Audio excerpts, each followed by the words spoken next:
Rumble 2026 is tomorrow, so you know what we do, my friends. We sit down and we go through all the latest rumors that are out there, which, of course, when it comes to the Rumble, it's mostly the question of who is going to be a surprise at the Rawest of Rumbles. However, at the same time, we do have everything with Gunther and AJ Styles and Drew McIntyre and Sami Zayn. That seems quite straightforward.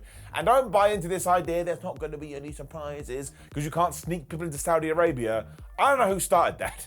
It's not the case. Why would that be the case? Just because you hear something, just take a step back and think about it for just 1 second. Right, everybody calm down. Good. Let's get into the rumors. So what we're going to do is we are going to go through a list of names that are out there, and we are going to determine with a rating out of 10 how likely they are to appear in the Royal Rumble, and we're going to start big. Christopher Jericho, I'm going to whack a 10 on it. Actually, no, I'm not. I'm going to whack a 9 on it, only because I've got a feeling that maybe, just maybe, because we all now expect Chris Jericho at the Royal Rumble, WWE may hold it off till Monday Night Raw instead. And you could argue he'd get an even bigger reaction in the sense that will be in an indoor building. I assume it's in an indoor building, where, of course, the Royal Rumble is a PLE, a pay-per-view. That's an outside building, and sometimes sound goes up. So if you do want a mega pop, you do it inside. At the same time, he should probably be in the Royal Rumble. I think you want to make this Royal Rumble as star-studded as possible, which it already is. Sometimes I forget that Roman Reigns is in it, and Cody Rhodes is in it, and everybody else is in it. I don't know why I just stopped doing names there, but they're the two biggest, and sometimes you don't get the quote-unquote face of the company in the same Royal Rumble. Also comes down to the winner as well, but we'll get to the winners at the end, because that ties into rumors too.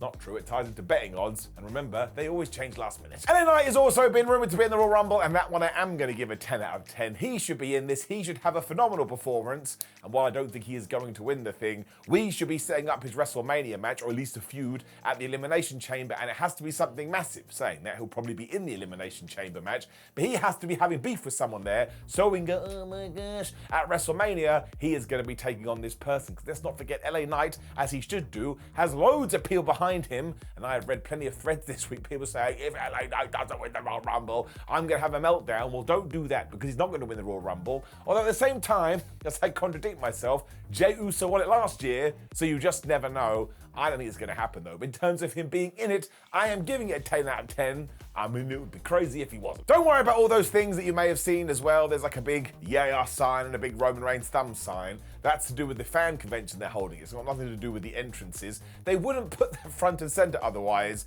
When we get to someone that is very interesting, or two people that are very interesting, this has only cropped up in the last 24 hours. Could the Iconics, or what they're called now, the Inspiration, I believe, be in the Royal Rumble? Now, I am going to put my hands together because I love Chris Jericho, I love LA Knight, I love a lot of other people we're going to talk about today, but I want the Iconics in this more than ever because, man, they were so entertaining. It was ridiculous they got released in the first place, and somehow have them come out together. That's right, number 22 and 23, because WWE, as they should do, always has fun with the rules. I mean, it would pop me if one came out at 22 and one came out at 23, but there's just something funnier about them always being joined at the hip. And don't break them up this time either. That was the dumbest thing ever. Although Billy Kay still went out there and did that very funny resume gimmick, and they still got released. As you can see, I'm not quite over this, but I would do it. You need some comic relief on Raw and SmackDown, and they were always so damn good, especially their backstage segments. This one I'm not sure of, but they have left TNA. I'm going to give it a 7 out of 10. Man, I'm going to hope. We also may be getting an AEW debutante because, of course, it seems very likely that Powerhouse Hobbs has signed with WWE. He may be being called Royce Keys, which everybody went crazy about. I think Royce is the name of his son, right? So let's just moonwalk it a little bit. Also, we had a guy in the company for like 10 years, probably longer, called Dolph Ziggler, and we all got used to that one, so we'll be fine with Royce Keys. I mean, Powerhouse Hobbs is a better name, but I don't care. I got real problems to worry about. I actually think we should do this, although I'll be very intrigued to see how a WWE crowd does react to him. Like, if you were going to do it back in the States, you would pick a very specific crowd, like a New York crowd or a Philadelphia crowd or a Chicago crowd, because they're just so tuned in. So we'll see how Saudi Arabian audiences do react to Powerhouse Hobbs. But he's another guy that should probably have an awesome Royal Rumble, throw a bunch of people out, but not as many as Obafemi. I've told you this. He has to throw out at least 10 people, and he should also probably be in the Elimination Chamber too, because that way, even though he's not going to win the damn Rumble, he is still being treated as a top guy, which I presume is why he went to WWE, and maybe he does go to NXT. Nobody can know at the moment. They want me to find out. I'm going to give this an 8 out of 10 because that's just such a cool hardcore nerd surprise and I consider myself a hardcore nerd. Another one people are talking about is Paige. That's right, the former Saraya in AEW, mostly because she did do an independent appearance at the end of 2025, and there was a video on the internet of her being back in the ring training and getting those reps in. I think this one can happen. I think if you are going to do it, the Royal Rumble's the best time to. I also think, even though I am talking about it now, it has been so damn quiet, so I don't think anyone's going to have concrete information on this. It would get a pop. She does have massive legacy in WWE, and it seems like she's got over her neck injury, which is awesome. Think about all the matches you can do. Even if they did put her in NXT, which they would never do, that would make no sense. You want to give me Sol Ruka versus Paige? I'd be like, man, it's like generations coming together, even though Paige is still super duper young. And Sol Ruka, she's probably going to be in the Royal Rumble too. Paige, I'm going to go 6 out of 10 just because I'm a bit wishy-washy on it. Sol Ruka, I'm going to whack an 8 on there. I mean, after what she did at Saturday Night's main event in December, she should be on the main roster anyway. Nikki Bella is a 10 out of 10 for me because there was a post by Jackie Redmond on social media, and over her head, it did appear to be Nikki Bella. Now, it's still a surprise, but not a massive surprise. And I guess that would come in the form of Brie Bella, but I'm going to say no, you're not going to do that at the Royal Rumble. But Nikki Bella definitely gets a 10, as does Tiffany Stratton. Tiffany Stratton's been out the last few months with an injury, I believe, so let her come back in the Royal Rumble. And let's throw a 10 out of 10 on there for Chad Gable too. These are the kind of people we do want to see. So we go, oh my gosh, I can't believe that person is back. I wonder what food they're going to be in. But no, none of these entries I've just said out my mouth are going to win the Royal Rumble. Trish Stratus is somebody that I think could be in there as well. Now, in terms of Trish performing this year in a WWE match, I would give that a 9.8 out of 10, which makes me a massive nerd. But being in the Royal Rumble, I mean, we do have a lot of surprises here, and you don't want to keep something in your back pocket. And we have done this with Trish before. I'm going to give it a 5 out of 10. I think it all depends on the story that WWE does want to tell. But this is not a 100%er, right? If Trish Stratus is not on the Rumble, she could come back whenever you wanted her to, and people are still going to react big. And also, does she want to travel all the way to Saudi Arabia, given she has a family and business projects on her own? We do not know. I give it a 5, but I'd love to see it because Trish is great. We do have to talk about Kevin Owens because people are now saying, well, he could be a guy. I don't think Kevin Owens is going to be in the Royal Rumble. Don't get me wrong, I think Kevin Owens is one of the best wrestlers of all time. We've done that video before, but he is recovering from neck surgery. So as cool as it would be and as much as we would pop from deep down on our Tootsie Toes, if you've had surgery on your neck, take your time. There is no rush. We will be blessed if KO is even able to get cleared to compete again, so we don't need to jump too crazy into the Royal Rumble-ness. And I think it's the same with Seth Rollins. Now, I know there was that ESPN interview where someone said, I can't believe you're going to be back at the Royal Rumble, and Seth reacted like a cat that had just been thrown in a pool.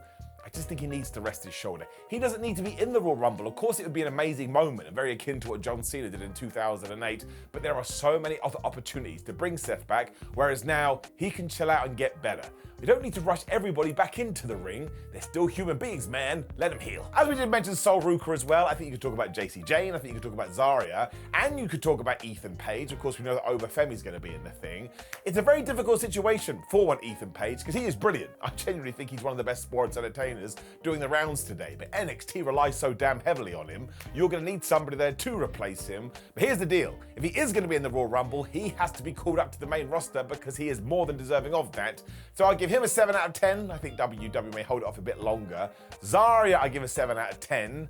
In terms of JC Jane, I would give that one a 9. I think she should. She's somebody else that has proven herself in NXT over the last 12 months. She's been in that system for ages. Let's pull the trigger and see what she can do. There is somebody else that could be thrown into this as well that comes from the other side of the world because, of course, Evil just left New Japan and it sounds like he has signed with WWE. Now, I would love for him to debut at the Royal Rumble because, again, that is such a geek entry to have there. I mean, if you've been watching New Japan for what, the last 5, 6, 7 years, maybe even longer, he has been a staple of that scene and even had a few main events in 2025.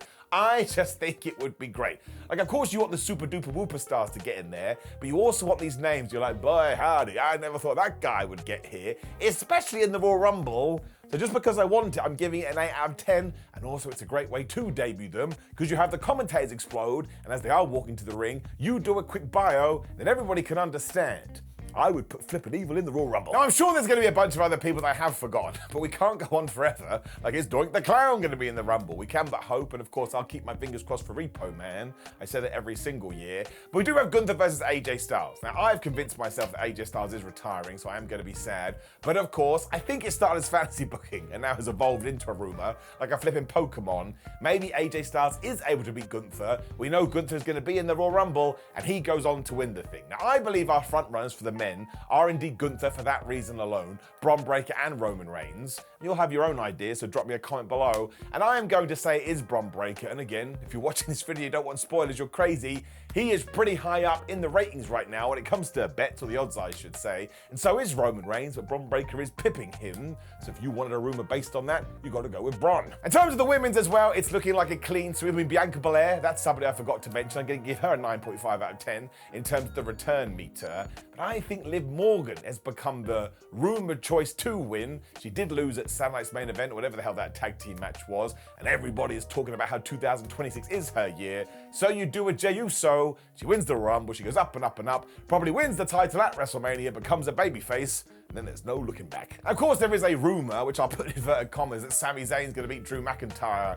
But I'm 99% sure that was just somebody on a message board that said this, and all of a sudden people are like, oh my gosh, I heard my dad say to my uncle, say to his son, say to his dog, this is going to go down. My actual preferred fantasy booking, as I confuse my brain, for Sami Zayn is he does lose here before he climbs his way back up the ladder and he wins it at SummerSlam or a Money in the Bank or wherever it may be. You can pick your PLE, because Sami Zayn has one of those underdog characters that used to be his nickname, where of course the more he loses, as long as he does win the big one eventually, everyone's gonna be like, I can't believe it. You don't need to do it at the Royal Rumble. That protects Drew McIntyre too, so I don't think it's gonna happen. I'll give you one last rumor as well. Does Cody Rhodes throw out Roman Reigns? Or does Roman Reigns throw out Cody Rhodes? I'm going to say no, but it could happen. And you can do that and not necessarily do the WrestleMania match. I mean, there's ways and means. I'll give you my final four as well, which is not a rumor, but we'll do it. I think it is going to be LA Knight. It's going to be Roman Reigns. I think it's going to be Cody Rhodes. I don't think it's going to be Bron Breakker. Not LA Knight. He's going to go. It's going to be Jacob for two, because Jacob for two will throw Cody Rhodes out, and that will indeed lead